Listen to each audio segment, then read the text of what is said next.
Hello there and welcome to The Point. This week I've been informed by our marketing department that I should make as many videos about Grand Theft Auto 5 as humanly possible to drive traffic and increase revenue. Hey, guess what? Grand Theft Auto 5 came out! What, you didn't notice? It's actually literally everywhere. It's on every games website you've visited today. It's all your friends on Facebook are talking about, even the ones that don't play games that much. It's taken over everything. Buses, tube stations, billboards, even knife crime is going GTA crazy.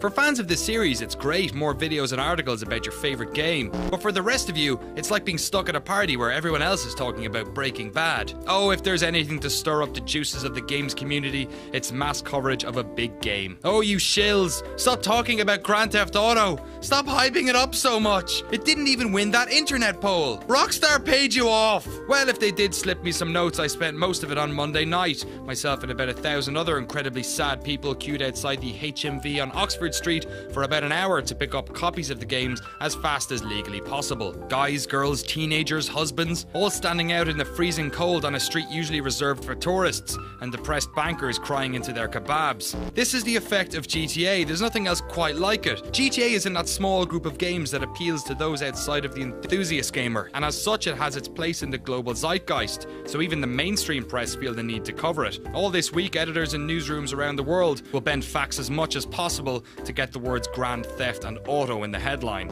And for us, the enthusiast press, Grand Theft Auto creates its own fair share of problems too. It gets something only a couple of the biggest games ever get: wide berth.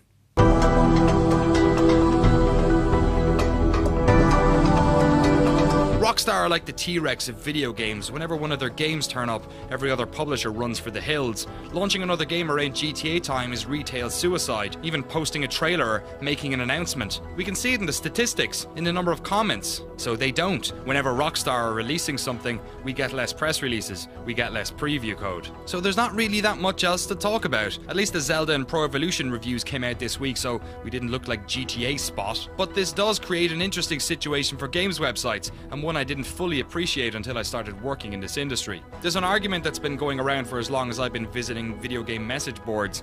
Large sites only cover big games so they can get hits. They don't cover smaller, more important games because they don't see a return on investment. This means that the bigger games get more coverage and then sell more. The publishers and our sales team are happy because the game has been shown loads. The game sites are happy because they get all the hits, and the journalists breathe a sigh of relief because they've hit their traffic targets.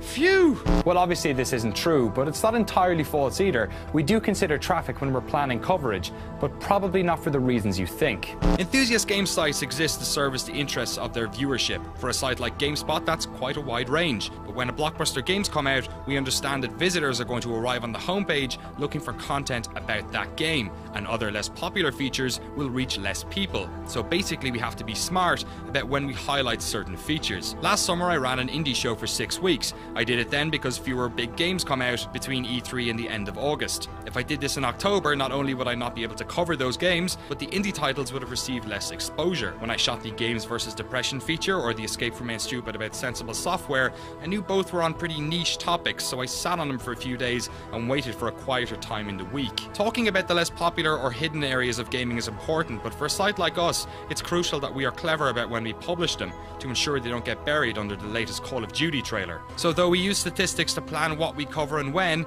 it's about being relevant and mirroring the interests of gamers. It's not all about maximizing traffic. If it was, we'd have Cam working on top 5 tits of the week. The vast majority of people working in the games press do so because they really love games. Many are qualified to do other jobs that pay better and probably require less of your free time.